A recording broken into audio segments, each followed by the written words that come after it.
Video की शुरुआत करेंगे कल के विनर के नामों के साथ। देखिए यहाँ से आपको नाम दिख रहे होंगे। इन लोगों ने कल सही सही आंसर करा था क्वेश्चन ऑफ द डे का। मैं भी क्वेश्चन पूछता हूँ, आप लोग कमेंट करके बताइएगा, तो हो सकता है कि अगले दिन आपका वीडियो में नाम आ जाए। तो चलिए, मेरा नाम है मिथुन सिंह और आप ऐसे प्लेटफॉर्म पे जुड़े हो जहाँ से APS यानी कि आर्मी पब्लिक स्कूल की प्रिपरेशन कराई जाती है, जिसे आप AWES के नाम से भी जानते हो। व्हाटएवर जिस नाम से जानते हो, इंपॉर्टेंट इज़ आपको क्या करना है, क्लास को लेना है, अटेंड करना है और चीज़ों को सीखना है। तो देखिए, पहला क्वेश्चन ये रहा 31 का। अब आप कोई जो नए जुड़े हुए हैं हमारे साथ पहली बार, उन्हें लगता होगा ये क्वेश्चन नंबर 31 क्यों है। इससे पहले 1 to 30 मैंने सॉल्व करा दिया है। डिस्क्रिप्शन बॉक्स में लिंक आपको मिल जाएगा। GK का प्लेलिस्ट है, CDP का प्लेलिस्ट है और करंट अफेयर्स का भी प्लेलिस्ट है, जहां से आप जाकर सारे वीडियोज़ को, पिछले क्लासेस को देख सकते हो। तो देखिए, यहाँ पे पूछा गया है कैपिटल ऑफ ग्रीस। ग्रीस की कैपिटल का नाम क्या है, ये आपको बताना है। तो बिल्कुल साधारण सा आंसर है ये, बी, एथेंस के साथ आपको जाना है। B is the right answer. Next question की ओर हम लोग बढ़ेंगे। Question number 32, this country is known as the cockpit of Europe. तो देखिए, आपको बताना है कि पोलैंड, बेल्जियम, टर्की या स्वीडन, इन चारों में से कौन सा कॉकपिट ऑफ यूरोप कहा जाता है इनको। तो देखिए, फिर से आंसर आपका बी होगा और बी फॉर बेल्जियम, यानी कि बेल्जियम को कॉकपिट ऑफ यूरोप कहा जाता है। देखिए, कॉकपिट किसे कहा जाता है, पहले ये समझ लीजिए आप। कॉकपिट कहा जाता है जब आप प्लेन में बैठोगे ना, तो जो पायलट जहाँ पे ये प्लेन उड़ाते हैं ना, इसी एरिया को कॉकपिट कहा जाता है। आगे बढ़ेंगे नेक्स्ट क्वेश्चन की ओर। देखिए, नत या शास्त्रा is a famous work of. तो देखिए, फेमस वर्क ये किसका है, बाणभट्टा का, लॉर्ड ब्रह्मा, कलहन का या कालिदास का।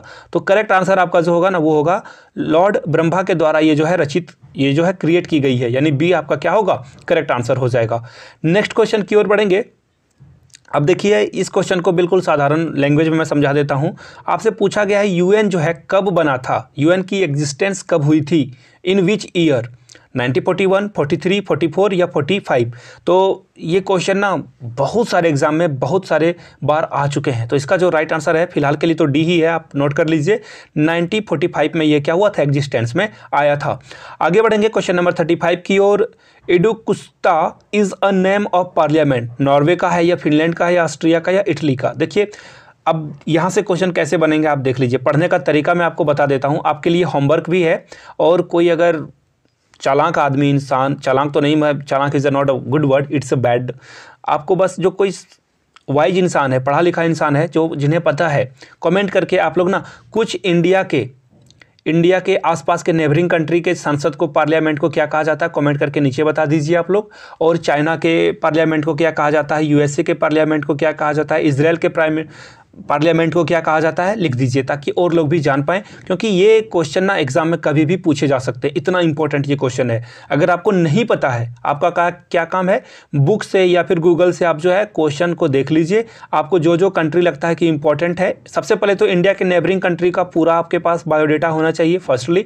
सेकेंडली, जो इंपॉर्टेंट कंट्री जो जियोपॉलिटिक्स में इंपॉर्टेंट रोल प्ले करते हैं, जैसे इजराइल, या फिर आप ईरान को भी देख सकते हो, जापान को देख सकते हो, USA, UK, इन सारे का आपको नाम लिख लेना है पार्लियामेंट का। आगे बढ़ेंगे, ये जो राइट आंसर पहले है वो मैं आपको बता के जाऊंगा। फिर से आपका राइट आंसर होगा बी, यानी कि 35 का जो आंसर होगा वो होगा B, Finland is the right answer. Finland के पार्लियामेंट को ये कहा जाता है, याद रखिएगा इस बात को। आगे बढ़ेंगे नेक्स्ट क्वेश्चन की ओर। Question number 36। देखिए, यहाँ पे मैं क्वेश्चन को ना बिल्कुल आपको जो है परेशान करने के लिए नहीं, बिल्कुल आसान भाषा में समझा देता हूँ। इंडिया एंड पाकिस्तान के बीच के जो लाइन है उसे क्या कहा जाता है। तो देखिए, इसे McMahon line, Durand line, red Cliff line या नन ऑफ दीज। तो एक ट्रिक है इसे याद करने का, सिंपल सा ट्रिक है। Actually I don't believe in trick. देखिए, भारत और पाकिस्तान के बीच का रिलेशन कैसा है, भारत और पाकिस्तान के बीच का रिलेशन बहुत ही खराब है। और खराब रिश्ता यानी कि डेंजर वाली साइन है दोनों देशों के बीच में, दोनों के बीच ट्रस्ट नहीं है।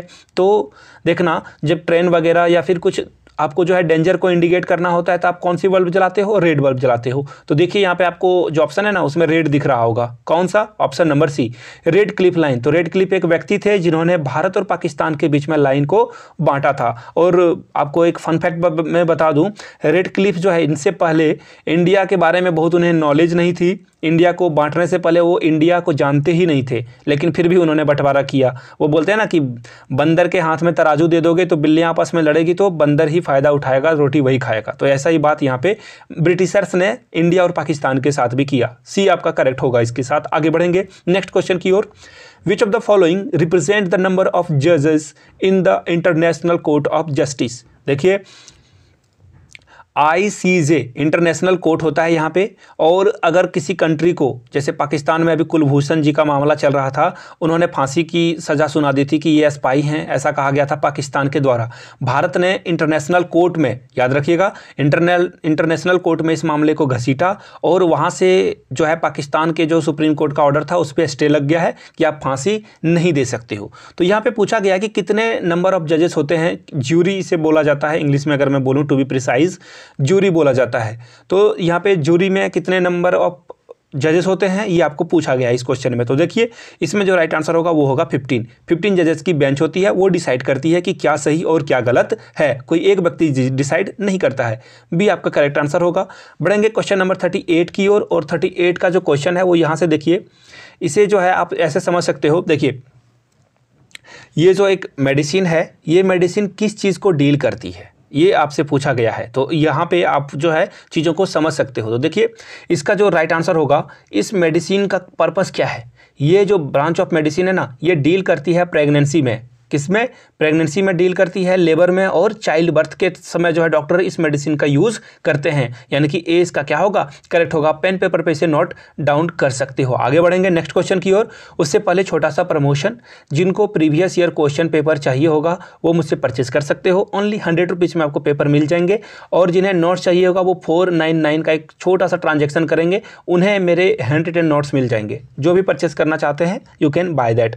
अब आप बताओगे कि कैसे परचेस करना है, तो यहाँ से मेरी ईमेल आईडी देख लीजिए, yourmithun@gmail.com पे मेल कर लीजिए। अगर आप इंस्टा पे हो then do follow me @iMithunSingh, वहाँ से पेपर के लिए आप जो है इंक्वायरी कर सकते हो। आगे बढ़ेंगे नेक्स्ट क्वेश्चन की ओर। देखिए यहाँ पे पूछा गया है, इंडियन नेशनल कांग्रेस की फाउंडेशन यानी कि कब नींव रखी गई थी, आपसे ये पूछा गया है। तो वेरी सिंपल क्वेश्चन, आपका जो राइट आंसर होगा 1885। बच्चे को पता है ये क्वेश्चन ना बहुत बार पूछा जा चुका है, अनगिनत बार, इसे आप जो है हल्के में नहीं लेना। आपका आंसर क्या होगा, D is the correct answer. बढ़ेंगे नेक्स्ट क्वेश्चन की ओर। The weight of the man will be dash on the surface of the moon of his actual weight. यानी कि देखिए अगर आप मून पे चले जाते हो ना, आपके वेट का जो वहाँ पे कितना भाग रह जाता है, एक्चुअल वेट से कितना वो जो है घट जाएगा, ये पूछा गया है। तो देखिए इसका बिल्कुल ये भी क्वेश्चन बहुतों बार पूछा जा चुका है। देखिए इसका राइट आंसर 1/6 होगा। यानी कि अगर आप यहाँ पे धरती पे यानी कि अर्थ पे 60 किलो के हो, तो आप अगर मून पे चले जाओगे आपका वेट रह जाएगा ओनली एंड ओनली 10 kg। याद रखिएगा आपका वेट क्या होगा, घट जाएगा।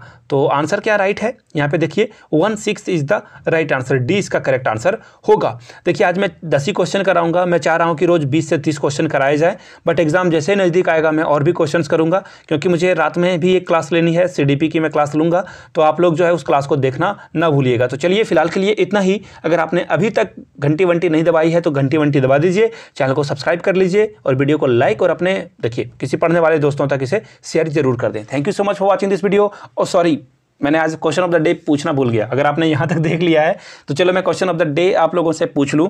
बात चल ही रही थी, तो आपको बस इतना बताना है कि सबसे ज़्यादा टाइम्स वर्ल्ड कप किस कंट्री ने जीता है। बिल्कुल आसान सा क्वेश्चन, वर्ल्ड कप किस कंट्री ने सबसे ज़्यादा जीता है। भारत ने, पाकिस्तान ने, ऑस्ट्रेलिया ने, चाइना ने। चाइना तो खैर वर्ल्ड कप खेलता ही नहीं है। क्रिकेट का वर्ल्ड कप आपको बताना है कि सबसे ज़्यादा किस कंट्री ने जीता है इसे। तो चलिए कमेंट करके आप लोग आंसर दे दीजिएगा। चलिए हैव अ गुड डे।